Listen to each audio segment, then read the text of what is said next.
বিসমিল্লাহিররহমানিররহিম। আলহামদুলিল্লাহ ওয়াসসালাতু ওয়াসসালামু আলা রাসূলিল্লাহ। আম্মা বা'দ, সম্মানিত দিনী ভাইরা, আসসালামু আলাইকুম ওয়া রাহমাতুল্লাহি ওয়া বারাকাতুহু। আজকে আমাদের এই আল আকিদাতুল ওয়াসিতিয়্যা 58 নম্বর পর্ব নিয়ে আমরা আলোচনা করব। এই 58 নম্বর পর্ব এটি খুব একটি গুরুত্বপূর্ণ বিষয়। এটি আমরা কয়েক পর্ব আলোচনা করতেছি কি সম্পর্কে? কিয়ামতের দিনের সম্পর্কে, ঠিক আছে না? মানে কিয়ামতের দিনের বিভিন্ন সূরত আমাদেরকে ইবনে তাইমিয়া রাহিমাহুল্লাহ নিয়ে আনতেছে, এবং আহলুস সুন্নাহ ওয়াল জামাআর আকীদা কি রকম রাখে সেখানেও বলা হচ্ছে। যেহেতু আমাদের এই বইটি হলো আকীদাতু আহলুস সুন্নাহ ওয়াল জামাআহ, আহলুস সুন্নাহ ওয়াল জামাআর আকীদা, তো সেজন্য যে কোনো বিষয়ে মানে আহলে সুন্নাহ ওয়াল জামাআর আকীদার সাথে অন্য যারা নাকি পথভ্রষ্ট আছে ফিরকা, তাদের সাথে দুমত হচ্ছে। তো এটা আমাদের আহলে সুন্নাহ ওয়াল জামাআর আকীদাগুলো তিনি তুলে ধরতেছেন। আজকে হলো যে কিয়ামতের দিনেরই একটি অবস্থা যেটি খুবই গুরুত্বপূর্ণ, যে রাসূল সাল্লাল্লাহু আলাইহি ওয়াসাল্লামের শাফাআত নিয়ে। তো শাফাআত নিয়ে যা যা কথা বলা হবে, যে আপনার কিয়ামতের দিন যে সুপারিশ করা হবে। শাফাআত মানে কি? সুপারিশ। আমরা সুপারিশ বলি না বাংলাতে, সুপারিশ। তো এটার এমনি অর্থ হলো সুপারিশ, আর যদি আপনি ব্যাখ্যা করতে চান তাহলে হবে আরবিতে বলে সুয়ালুল খাইরি লিল গায়রি। সুয়ালুল খাইরি লিল গায়রি মানে অন্যের জন্য ভালো কামনা করা, অন্যের জন্য ভালো কামনা করা। এটা দুনিয়াতেও হয়, আখিরাতেও আছে। দুনিয়াতেও আপনি দেখা যায় যে আপনার কোন একজন লোক চাকরির জন্য আসতেছে, দেখা যায় আপনার কোনো পরিচিত কোনো বন্ধু তাকে নিয়ে আসলো, তখন আপনি তাকে ফিরে দিতে পারেন না, যেহেতু আপনার বন্ধু নিয়ে এসেছে তাকে কি আপনি কবুল করেন। তো এটি হলো শাফাআত, সুপারিশ করা। তো এই শাফাআতটি নিয়ে অনেক কথা আছে, অনেক বিভ্রান্ত মত রয়েছে। আমরা শাফাআতটা কিরকম হবে, কিভাবে হবে, এটা নিয়ে আমরা আজকে জানতে চেষ্টা করব। এখানে ইমাম ইবনে তাইমিয়া বলতেছেন যে ওয়া আউয়ালু মান ইস্তাফতিহু বাবাল জান্নাহ মুহাম্মদ সাল্লাল্লাহু আলাইহি ওয়াসাল্লাম, মানে প্রথম যে জান্নাতের দরজা খুলতে বলবে কে? রাসূল সাল্লাল্লাহু আলাইহি ওয়াসাল্লাম। ইস্তাফতাহ মানে দরজা খুলতে বলা, মানে প্রথম জান্নাতের দরজা খুলতে বলবে কে? মুহাম্মদ সাল্লাল্লাহু আলাইহি ওয়াসাল্লাম। ওয়া আউয়ালু মান ইয়াদখুলুল জান্নাতা মিনাল উমামি উম্মাতাহু, যে প্রথম জান্নাতে প্রবেশ করবে কে? রাসূল সাল্লাল্লাহু আলাইহি ওয়াসাল্লাম উম্মত, মানে আমরা। মানে মনে রাখবেন যে আমরা হলাম যে শেষ উম্মত, কিন্তু জান্নাতে প্রবেশ করবে কি? সবার আগে। কারণ আমরা খায়রু উম্মাতি কুনতুম খায়রু উম্মাতিন উখরিজাত লিন-নাস, আমরা হলাম খায়রু উম্মাহ। তো বলতেছেন যে উম্মত মুহাম্মদ সাল্লাল্লাহু আলাইহি ওয়াসাল্লাম তারা প্রথমেই জান্নাতে প্রবেশ করবে। তারপর বলতেছেন ওয়া আন্নাহু সাল্লাল্লাহু আলাইহি ওয়াসাল্লাম ফিল কিয়ামাতি ওয়া লাহু সাল্লাল্লাহু আলাইহি ওয়াসাল্লাম ফিল কিয়ামাতি সালাতু শাফাআত। রাসূল সাল্লাল্লাহু আলাইহি ওয়াসাল্লাম বলতেছেন যে ইবনে তাইমিয়া, যে রাসূল সাল্লাল্লাহু আলাইহি ওয়াসাল্লামের জন্য কিয়ামতের দিন কয়টা শাফাআত আছে? তিনটা শাফাআত, তিনটা শাফাআত। এই শাফাআত মনে রাখবেন, সুপারিশ করা। এই সুপারিশটা যদিও রাসূল সাল্লাল্লাহু আলাইহি ওয়াসাল্লাম তিনি করবেন আমাদের জন্য, তাও উনি দুনিয়া থেকে ইন্তেকালের পরে উনার কাছে চাওয়া যাবে না। আপনি এভাবে বলতে পারবেন যে রাসূলুল্লাহ আপনি আমাদের সময় সুপারিশ করিয়েন, বলতে হবে কাকে? আল্লাহ সুবহানাহু ওয়া তাআলা। সেজন্য এই শাফাআ সুপারিশের মেন মালিক হলো কে? আল্লাহ সুবহানাহু ওয়া তাআলা। মান যাল্লাযী ইয়াশফাউ ইনদাহু ইল্লা বিইذনি। শাফাআটা ওনার পারমিশন ছাড়া কোনো শাফাআত হবে না। সেজন্য আমি আগে বলেছিলাম যে শাফাআ যদি কারোর জন্য করা হয়, ওই শাফাআতের জন্য দুটি শর্ত প্রয়োজন। কয়টি শর্ত? দুটি শর্ত প্রয়োজন। এটা মাথায় খুবই গুরুত্বপূর্ণ। দুটি শর্ত। একটি হলো যে ইযনুল্লাহি লিশ-শাফি', ইযনুল্লাহি লিশ-শাফি', যে নাকি সুপারিশ করবে তাকে আল্লাহ পারমিশন দেওয়া, পারমিশন দিতে হবে। দ্বিতীয় শর্ত হলো ওয়ারিদাহু আনিল মাশফু'i লাহু। দ্বিতীয় শর্ত হলো যার জন্য সুপারিশ করবেন তার প্রতি আল্লাহ সুবহানাহু ওয়া তাআলা রাজি থাকতে হবে। ইযনুল্লাহি লিশ-শাফি' ওয়ারিদাহু আনিল মাশফু'i লাহু। আল্লাহ সুবহানাহু আগে পারমিশন দিতে হবে যে নাকি সুপারিশ করে, আবার যার জন্য সুপারিশ করবে তার প্রতি আল্লাহ কি রাজি থাকতে হবে। ওয়াকাম মিন মালাকিন ফিস সামাওয়াতি লা তুগনি শাফাআতুহুম শাইআন ইল্লা মিন বাদি আন ইয়া'যানাল্লাহু লিমান ইয়াশা'উ ওয়া ইয়ারদা। এত ফেরেশতারা আছে, কোন ফেরেশতার কোন শাফাআত কাজে দিবে না যদি একমাত্র আল্লাহ সুবহানাহু ওয়া তাআলা যাকে পারমিশন দেয় এবং যার জন্য সুপারিশ করবে তার উপর যে আল্লাহ রাজি না থাকে, আল্লাহ রাজি থাকতে হবে এবং কি পারমিশন দিতে হবে। তো সেজন্য যে নাকি সুপারিশ করবে তার একটা তাকে সম্মান দেওয়া এবং আল্লাহ সুবহানাহু ওয়া তাআলা একটা ওসিলাতে ওই ব্যক্তিকে বাঁচিয়ে দেওয়া। যেমন যদি আপনার কোনো সময় আপনার ছেলে যেমন ধরেন দোষ করেছে, দোষ করাতে আপনি তাকে খুব রাগ করে তাকে ঘর থেকে বের করে দিয়েছেন, কিন্তু আপনি চান যে ছেলেটা আবার ফিরে আসুক, আপনি চান।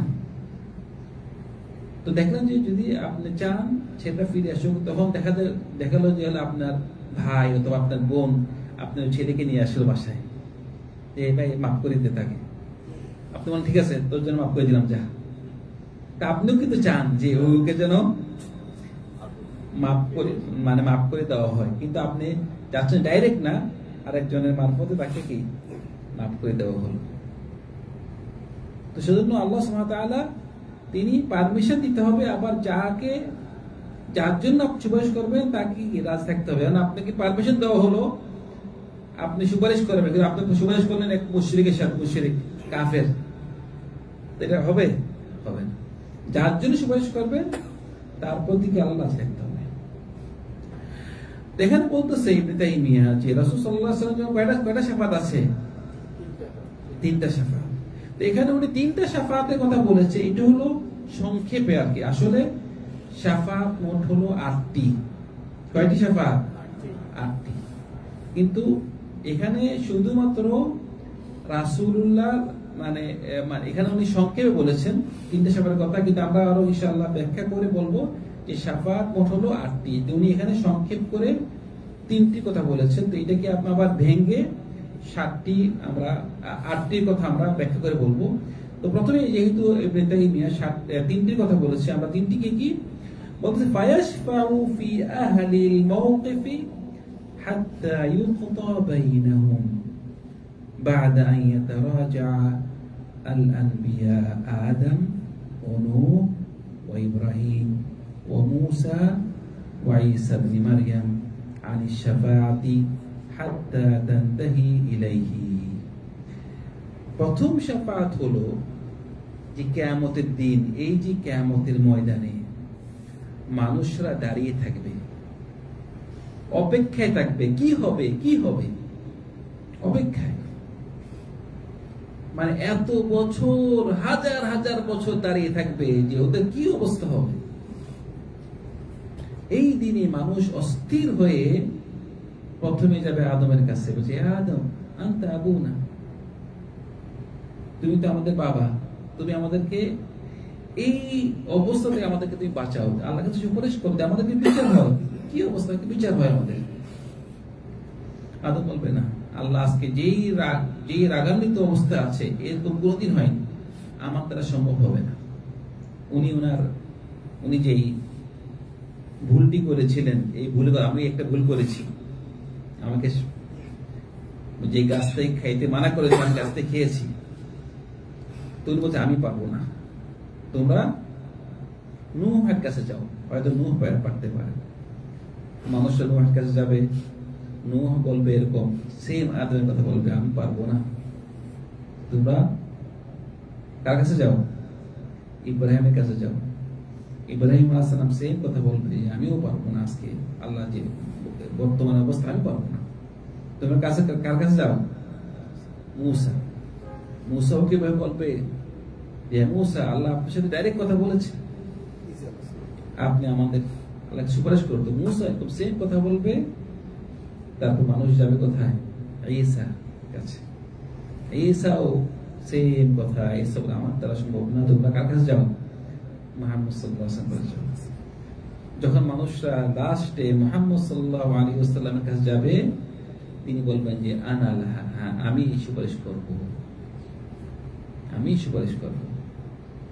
তখন তিনি আল্লাহ সুবহানাহু ওয়া তাআলাকে সুপারিশ করবেন। অনেক বড় ঘটনা, অনেক বড় হাদিস, এভাবে যাকে বল মাকাম মাহমুদ, যে এটি প্রশংসনীয় যে জায়গা, যে আল্লাহ সুবহানাহু ওয়া তাআলার কাছে সুপারিশ করবে, সেজদায় থাকবেন, সুপারিশ করবেন, অনেক বড় ঘটনা, অনেক সুন্দর একটা সিস্টেম। তো মোটামুটি রাসূল সাল্লাল্লাহু আলাইহি ওয়াসাল্লাম সুপারিশ করবেন আমাদের জন্য। এই যে সুপারিশটি, এটি সবার জন্য, কাফের হোক মুসলিম হোক, সবার জন্য সুপারিশ, যেন বিচার হয়ে যায়, যেন বিচারটি হয়ে যায়। এটা হলো একটা সুপারিশ। এটাকে বলে আশ-শাফাআতুল উযমা, সবচেয়ে বড় শাফাআত, যে এটা বিচার হওয়া সবার জন্য। তো এটা হলো প্রথম সুপারিশ। আচ্ছা, দ্বিতীয় সুপারিশ বলতেছে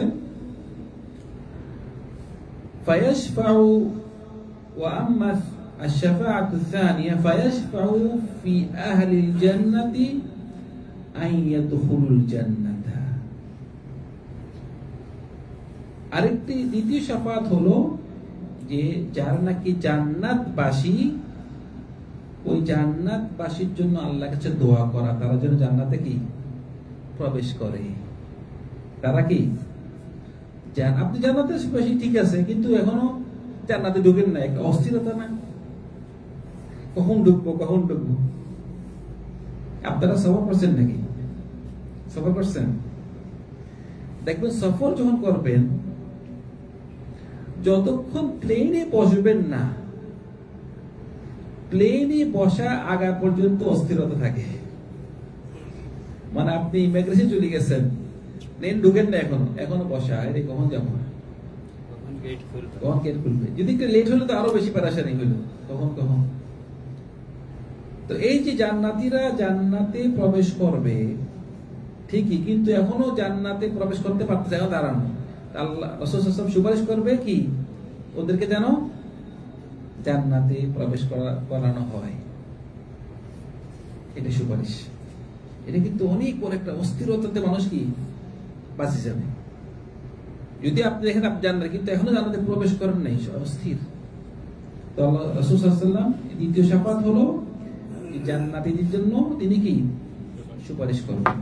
তো এই দুইটি শাফাত রাসূলুল্লাহর জন্য খাস, রাসূলুল্লাহ ছাড়া আর কেউ করতে পারবে না। এটা একটি হলো শাফাআতুল উযমা, সবচেয়ে বড় শাফাত, যে এই কিয়ামতের দিন সবার জন্য সুপারিশ করে, আল্লাহ যেন বিচার করে, আল্লাহ যেন এই সবাইকে এই কিয়ামতের দিন বিচার করে।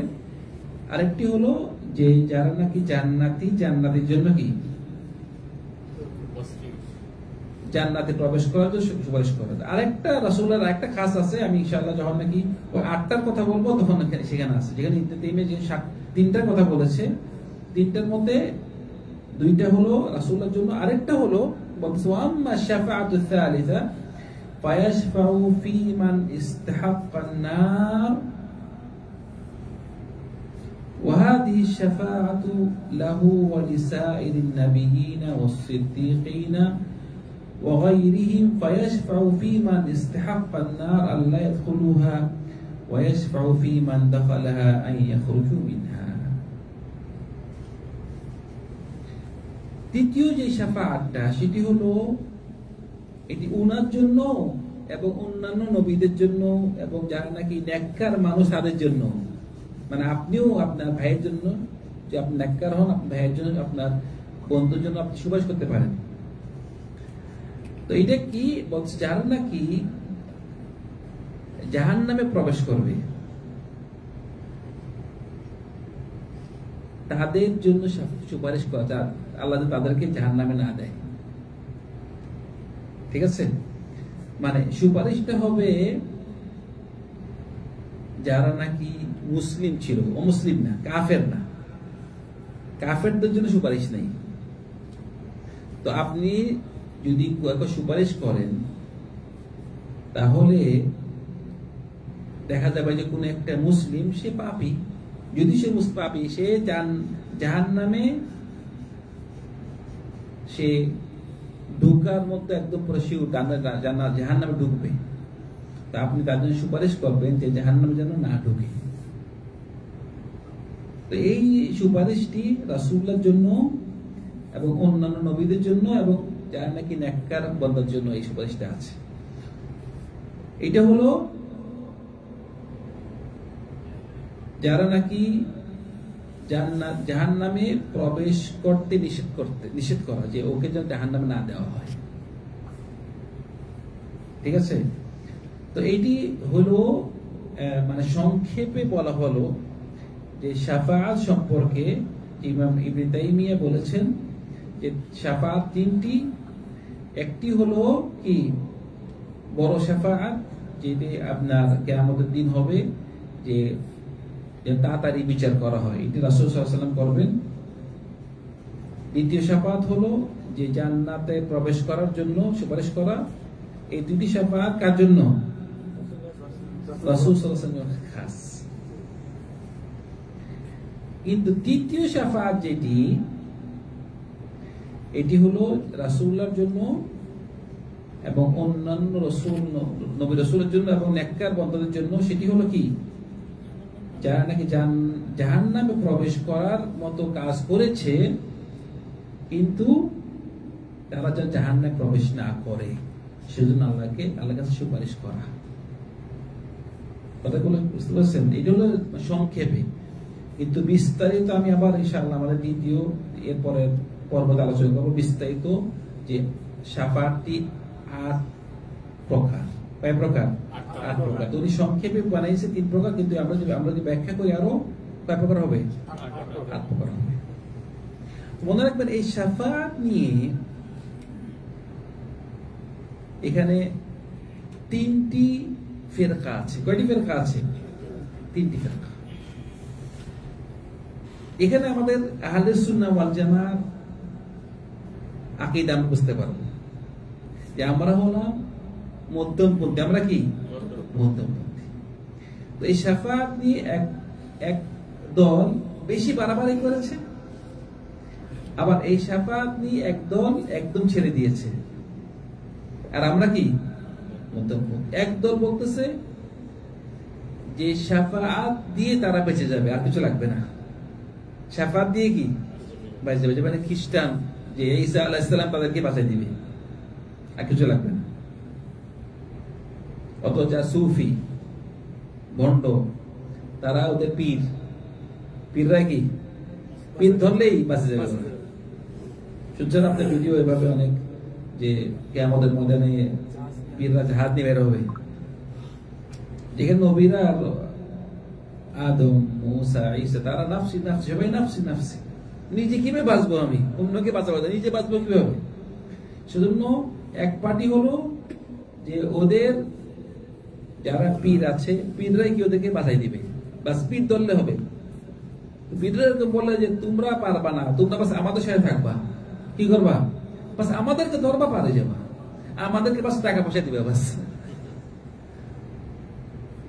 মানে মানুষদেরকেও কিভাবে শিরক শিখায়, মানে আমি বলবো আল্লাহ আল্লাহ, তুমি বলবো আমার নাম, মানে আমি বলবো আল্লাহর নাম, তুমি কার নাম বলবা, তুমি আল্লাহকে বলার মতো এখন তোমার এখন উপরে ওঠো নাই, কি আসছো সেখানে।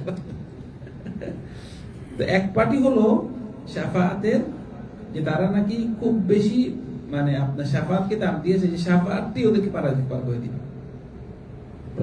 আরেক পার্টি হলো এর বিপরীত, যাদেরকে বলা হয় মুআতাজিলা এবং খারিজিয়া, খাওয়ারিজ। তারা শাফাআতকে কোনো দামই দেয় না। যে শাফাআতটি বলা হয়েছে যে যারা নাকি সব শাফাআত না, যে শাফাআতটা যে বলা হয়েছে যে যারা নাকি জাহান্নামে প্রবেশ করবে তাদেরকে যেন জাহান্নামে না প্রবেশ, জাহান্নামে না ঢুকানো হয়, এই শাফাআত করে ওরা এটা মানে না। বলছে কেন মানে না? কারণ আল্লাহ সুবহানাহু ওয়া তাআলা বলতেছেন তার কোরআন মাজিদে, ফামা তানফাউহুম শাফাআতুশ শাফিঈন, কোন শাফাআত তাদের কি হবে না, কোনো কাজে আসবে না। আল্লাহ বলছে কোরআনে কোন শাফাআত তাদের জন্য কি কাজে আসবে না, সেজন্য ওরা এই সুপারিশ কি মানে না।